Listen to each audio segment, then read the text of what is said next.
What's up, you guys? Welcome and welcome back to my channel. It's your favorite girl, Happiness, and you're welcome to this amazing family. So in today's video, we're going to be reading my SOP. We are going to be reading my statement of purpose that got my visa approved. Yeah, I actually went to print it out. Yes, why am I reading it? I've been getting a lot of messages. A lot of people be telling me that, oh, read your SOP, share your SOP, want to learn, how did you write it, So it's basically a guideline on how you can write your SOP. I am going to be reading it out loud, everything word to word. You can see I have an SOP of 3 pages. Yeah. Before I actually went to Google, I searched for SOP samples, I researched on YouTube, I watched other YouTubers' videos, and from what they read, I had an idea of what to write about my SOP. So if that's something you want to something that will be of help to you, keep watching this video and do us a favor by subscribing down below. Without further ado, let's get straight into this video. There are 6 things to address when writing a statement of purpose. 1. Educational background and work experience. 2. Choice of program and school. 3. Choice of country. 4. Home ties. 5. Finances. 6. The summary of everything. Things that I just listed are the major reasons they deny people of their visa. So once you're done explaining and clarifying that you have all the documents to prove all these things, and you have written enough words to convince your immigration officer that yes, you are the right candidate, that your visa deserves to be approved, your visa is going to be approved. So yeah, I'm going to start by reading my SOP. This is the first page. I wrote SOP of 3 pages. I tried my possible best to reduce it, but it ended up being 3 pages. So I'm going to address few things before I start reading the SOP. You have to make sure your paragraph is well indented. Anyway, I'm going to share a screenshot to show you guys how I indented everything, how I aligned my SOP, the way it was. So my statement of purpose for study permit. Now I'm starting. There was no address, there was nothing. It was just like an essay, okay? Statement of purpose for study permit.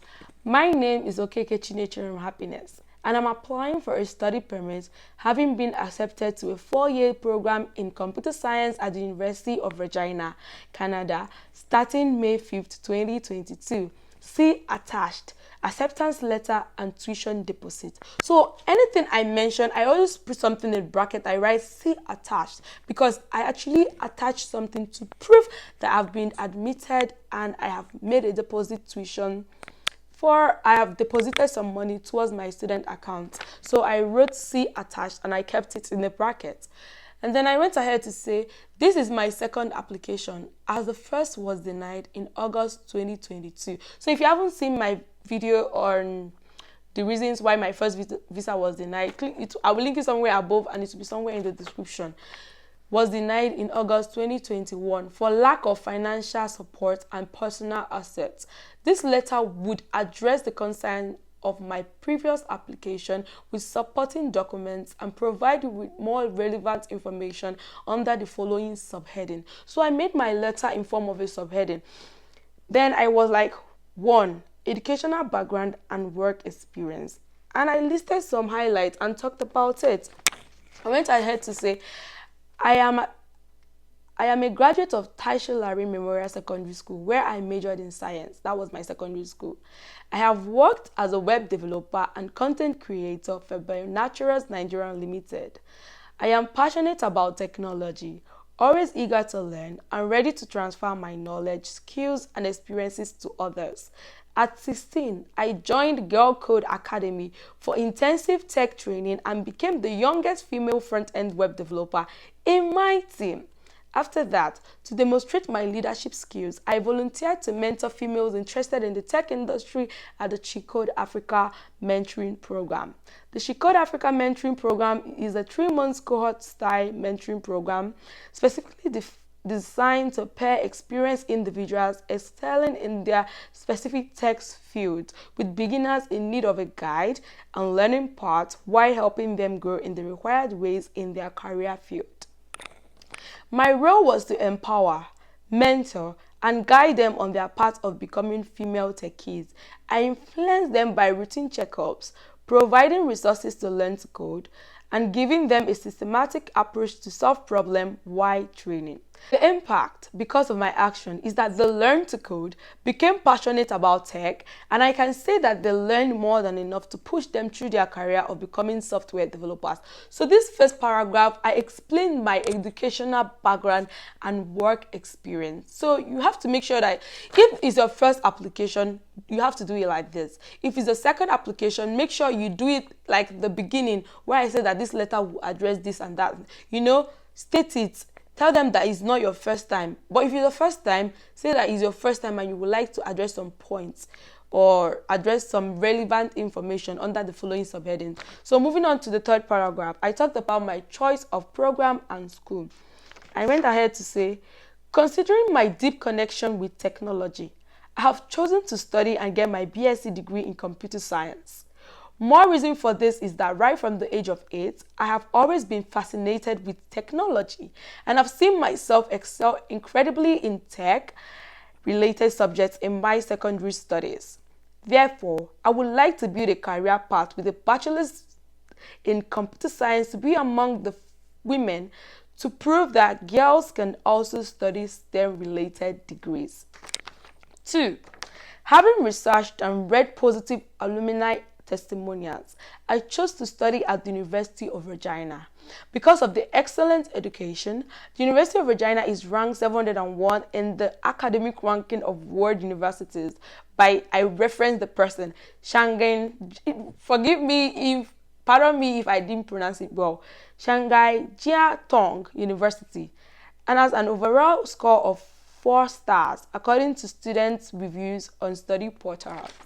So yeah, that's my first paragraph. That's basically all I talked about. I talked about my educational background and work experience. I talked about my choice of program and school. Even if you don't have any work experience, think of something. Even if it's a voluntary work you did when you were in secondary school or you participated in a tech club, talk about it. It's a work experience, my dear.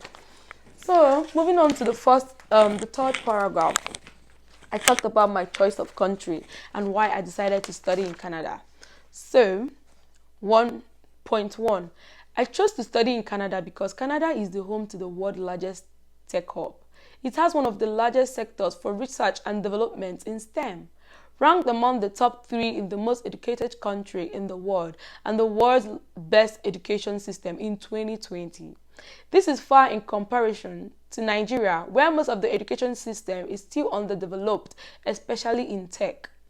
Also, tech in Africa cannot be compared to other continents of the world. In Nigeria, the ratio of male to female involvement in tech is about 5:1. On this, I have a burning desire to emancipate young girls and encourage girls in technology in Africa after my studies abroad.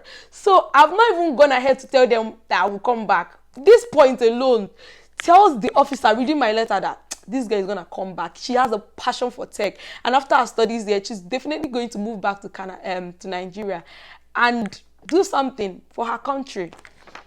Point 2. I decided against studying this course in Nigeria because of the unpredictability of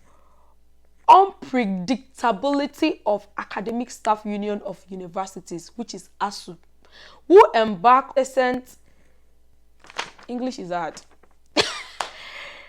Incessant strikes, leading to schools being shut down for months on end. See attached. Supporting newspaper headlines. I say see attached in bracket, telling them that I've also attached a document to prove that ASU always goes on strike every time in Nigeria. Like most times, I put see attached. I'll show you guys how to do it on the screen. A timely completion of this program is my top priority. Point 3.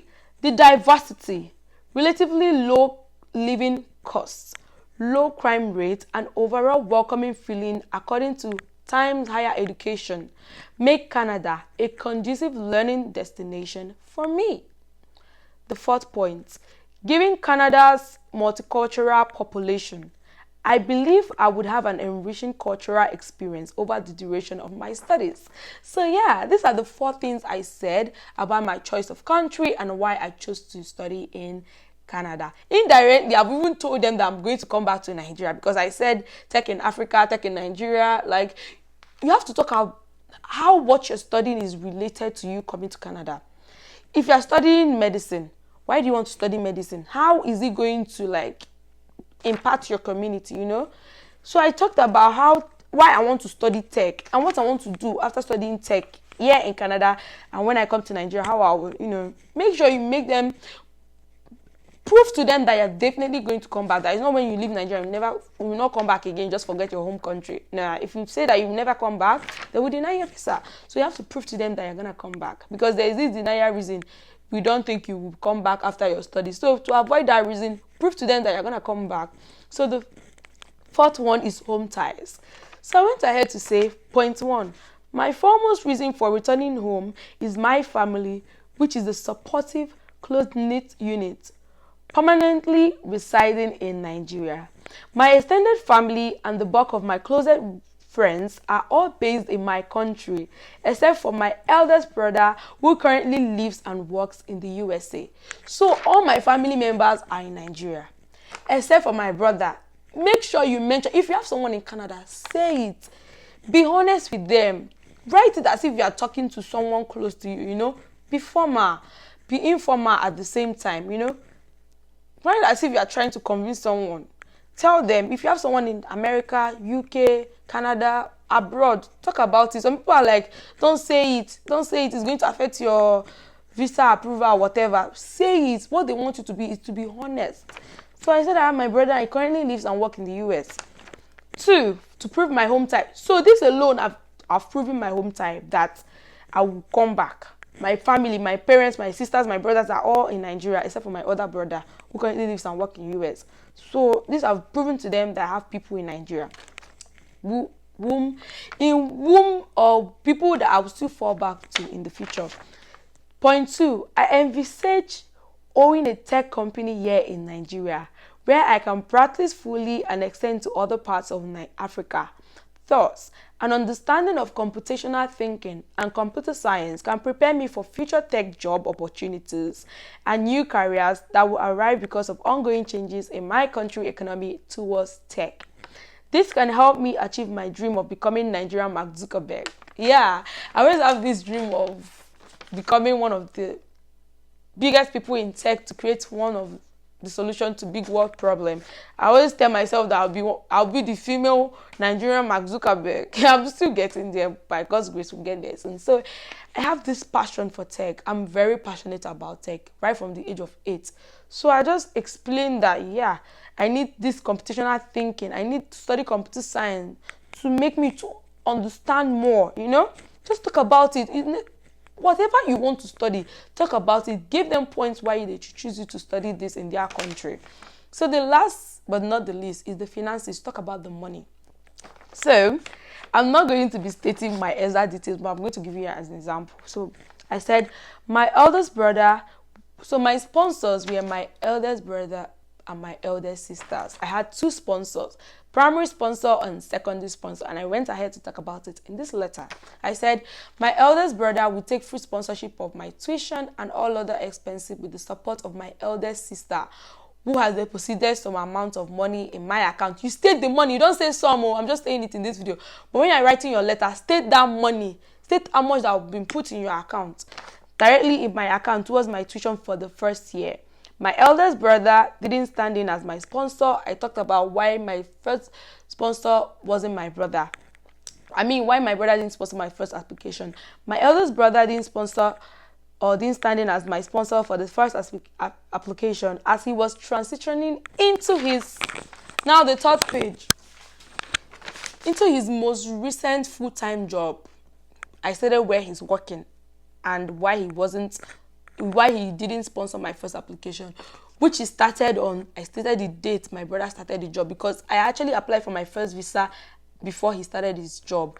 I stated it, and I said, and now have more than enough finances to comfortably sponsor my studies. And I said that now that he has gotten a job and he has worked for a few months, he can comfortably sponsor my studies. Secondly, I talk about the document I attached. I have attached his birth certificate, affidavit of support, and a picture we took in 2018, when he was still in Nigeria, to prove that we are really related by blood. Also, I have attached the affidavit of support, birth certificate, and most recent picture with my elder sister, who serves as my secondary sponsor. So I attached the picture of my brother, my sister, and I, like the three of us in one picture, and they were my two sponsors when I was applying. So I attached that picture to show that they were my siblings. Thirdly, I talked about the money that I've been paid in my account. I have paid the required tuition deposit amounting to $500 Canadian dollars. I now said again, see attached, University of Regina receipt of payment in bracket. Then fourthly, I talked about my brother's financial capability, like how much he has in his account, what he's doing. I started by saying I've attached all the documents provided by my eldest brother to prove his employment status and financial capability. And then I talked about his money, like how much he has and all. Then I said also, please find the...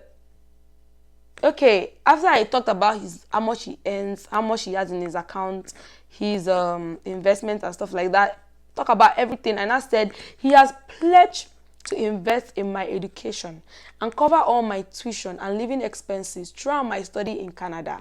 Also, please find attached bank statement of my account showing the amount and deed of gift from my eldest sister. So my sister sent in some money to my account, and we made a deed of gift. We signed it. I also attached it. I said, see attached, deed of gift from my eldest sister.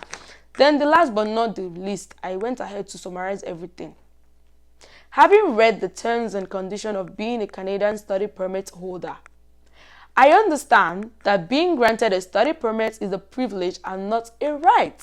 It's a privilege and not your right. Even if I demonstrably meet your criteria, I'm a law-abiding citizen. I also did this criminal...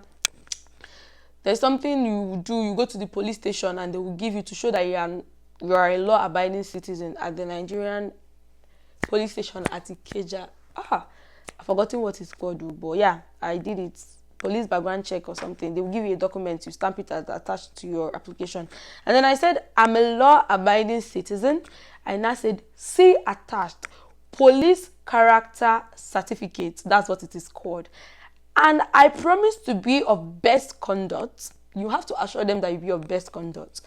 Thank you for granting me your valuable time by patiently going through my application. I am optimistically awaiting your response and look forward to hearing feedbacks. Yours sincerely, signature, my full name, Okeke Chinechere Happiness. Woo! Guys, so that was my statement of purpose. Like, I wrote it myself. And then I gave my brother and a few people to help me edit it. Like, I wrote it myself. I gave people to help me go through it to make sure that I don't write nonsense. So yeah, 3 pages, and they were all making sense. It was quite convincing, right? So I hope this video was of help to you guys if you're about to apply for your visa or you're about to write your SOP. I hope you found this video helpful. Now I can rest. No more happiness. Read your SOP. Do this. I've already cleared this one. If you have any other video ideas for me, or if you have anything you want me to address in the next video that I'll be uploading, let me know in the comment section and I will make a video for it. If you need help writing your SOP, send me an email. I don't charge. You will pay. It's not free, but like the money is not that high compared to what others charge. So you can send me an email to help you write your SOP. If you have written it already and you want me to edit it, fine. I will edit it and send it back to you. If you want to book a call with me, you don't want me to help you write it, you don't want me to help you edit it, you just want to talk to me, you just want to book a call with me to talk to me, regarding your application, your SOP writing, your study abroad process, you need tips or help, advice, you can always book a call with me. The link is in the description. And during that call, we're going to tackle some things, and I can send you a sample of my SOP to use write your own. Yeah. Thank you so much for watching this video. I love you guys. In case you don't know, my birthday is on the 9th of August. So yeah, your baby girl is adding +1 to her age. I don't even know what to do for my birthday, but like, yeah, you guys should anticipate. Thank you so much for watching this video. I love you guys, and I will see you guys in my next video. Bye.